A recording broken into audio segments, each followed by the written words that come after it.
Science Sleuths is a program about science created for kids by kids. Have you ever wondered why or how or what if? If so, then your curiosity led you to think like a scientist. Science sleuths are kids just like you who dare to ask the questions and dare to find the answers.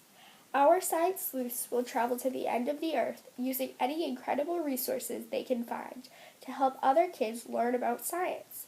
We are always on the lookout for new and interesting ideas about science so you can learn why. Got a question?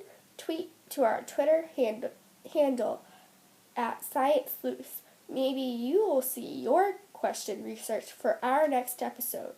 Here's our newest version of Science Sleuths. We hope you enjoy.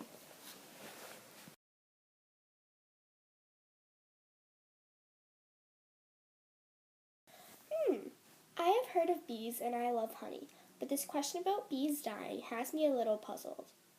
Guess I better head off to the library for some research. I'm back from my research and I'm happy to say I have some info about bees. Let's start with some basic facts. Bees are part of the animal kingdom and belong to the insect class. There are over 20,000 species of bees in the world, but we are going to focus on the bumblebee because that is the type being affected by something that was first noticed in 2006 when beekeepers realized that many worker bees were dying and because they left the hive and didn't come back. Why they were dying was a mystery. Worker bees feed the new bees and helped pollinate flowers while they collected nectar. Dying worker bees means starving baby bees, and eventually the entire hive dies off. A honeybee colony typically has between 40,000 and 60,000 honeybees. Scientists have a name for this mystery, colony collapse disorder, but they are not absolutely certain what the cause is. During the last 5 years, the death rate has been about 30%. The normal death rate for honeybees is between 10 and 15%. The current honeybee population in the United States is estimated at 2.5 million colonies. 60 years ago, the population was 6 million. Scientists have started to do research to try and find out why bees are dying. They discovered that it probably isn't just one thing, but a combination of causes, which includes a parasite mite, several viruses, a bacterial disease, increased use of pesticides, and extreme weather conditions. You may be wondering why this matters to humans.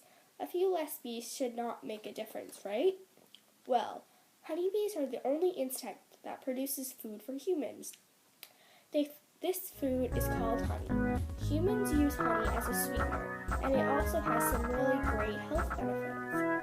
One worker bee will produce 1/12 of a teaspoon of honey in its lifetime. That equals about 2 human teardrops. The biggest impact, however, is that the amount of plants that honeybees pollinate while they are gathering nectar to produce the honey. Flower plants depend on pollination to grow fruit. Honeybees are not the only way pollination can take place, but 1/3 of all the food we eat in the United States depends on pollination of honeybees. Foods such as almonds, watermelons, cucumbers, squash, blueberries, beets, and broccoli, and many others. Well, we can learn to live without some of these vegetables, right? Without pollination, these plants will go extinct, and that will have an additional impact on our ecosystem. The colony collapse disorder is one that we need to continue to learn about. Making choices to eat organic food and support laws to reduce the use of chemicals will help the honeybees to be healthier and also help protect our environment for future generations of humans and honeybees. If you are interested in learning more about honeybees, visit www.freshfromflorida.com and click on the link for teachers and students.